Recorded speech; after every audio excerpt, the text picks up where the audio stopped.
The left-wing cable TV network MSNBC is all upset. I mean, when are they not upset, right?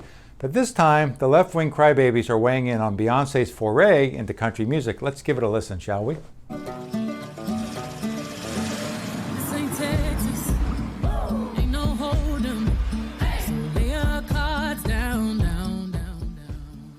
You're welcome, folks. That is going to be stuck in your head all night. And as I said, you are welcome.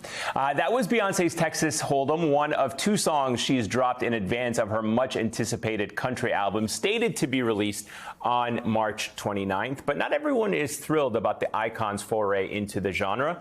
In fact, one Oklahoma-based radio station sparked outrage this week for initially refusing to play Beyonce's new single. A fan who requested the song received an email reply that read, quote, "Hi, we do not play Beyonce on KYKC as we are a country music station."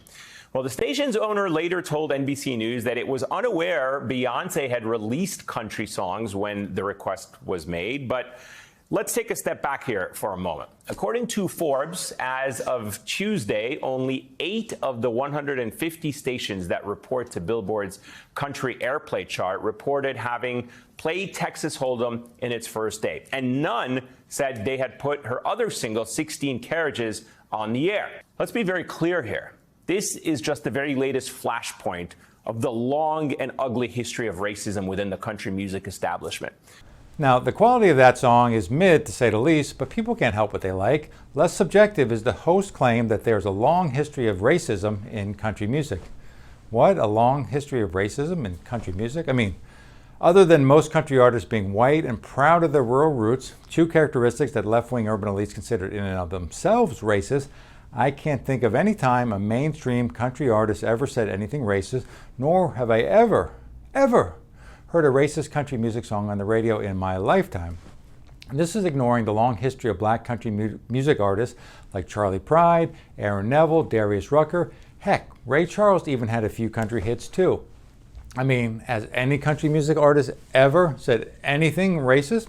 I'm sure it's happened. I mean, after all, most people are not like me, 100% free of racism. So obviously, odds are that some country artist has said or done something racist in the last few decades. But my point remains the same. Even if it did happen, it's so rare that no examples come to mind. And zooming out, country as a music genre has no history of racism, no matter what an MSNBC host says. So, I mean, and hey, I'm no apologist for pop country, by the way. I think most of it sounds terrible, but racist? No, it's not.